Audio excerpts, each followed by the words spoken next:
The Constitution is clear. It is the job of Congress to declare war.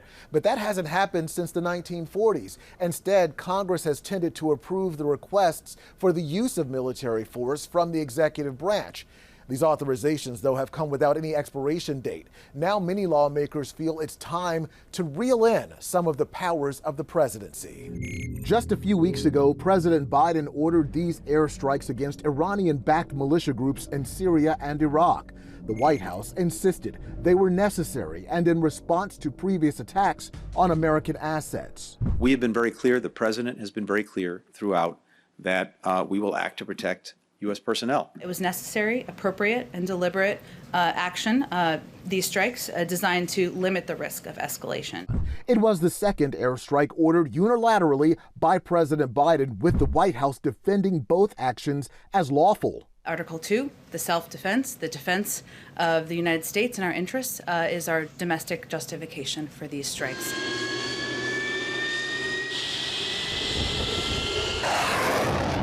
The orders came as lawmakers had already begun working to repeal the 2-decade-old authorizations for the use of military force in Iraq. They also allowed the president latitude to order strikes like these recent ones.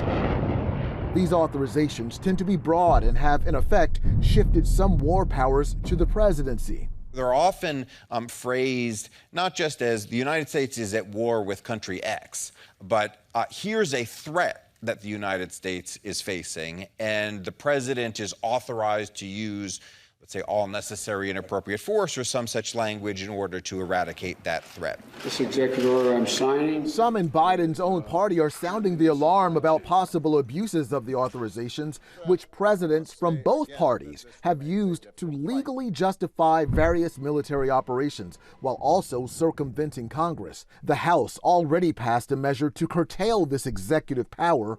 Biden appears supportive of one passing the Senate as well. Try to be as persuasive as I can. The president has talked about his desire to update and work with Congress, Senator Kaine and others, to update authorization parameters and legislation. The Senate will come to order. Where you stand depends on where you sit. Michael O'Hanlon is a senior fellow with the Brookings Institution. My view on Biden's Senate record is that he generally wanted Congress to be more involved. But my view of his 8 years as vice president is that the Obama administration didn't do that much to get Congress more involved, even though both he and Barack Obama had been senators. That's why O'Hanlon is not convinced that, as president, Biden's push to alter war powers will be wholehearted or sustained. Once you're in that White House, you tend to like your own flexibility, and you tend to prefer the fewest restrictions possible. O'Hanlon adds revising these war powers could prove to be more complicated than expected. That's because after 9/11, Congress authorized the pursuit of al-Qaeda and anyone associated with the attack. It also allowed President Bush to use U.S. might to make sure Saddam Hussein did not have any nuclear weapons. Plus, there's the War Powers Act of the 1970s, which requires the president to obtain approval from Congress within 60 days of initiating a military operation. You put all this together and you got a bit of a mess.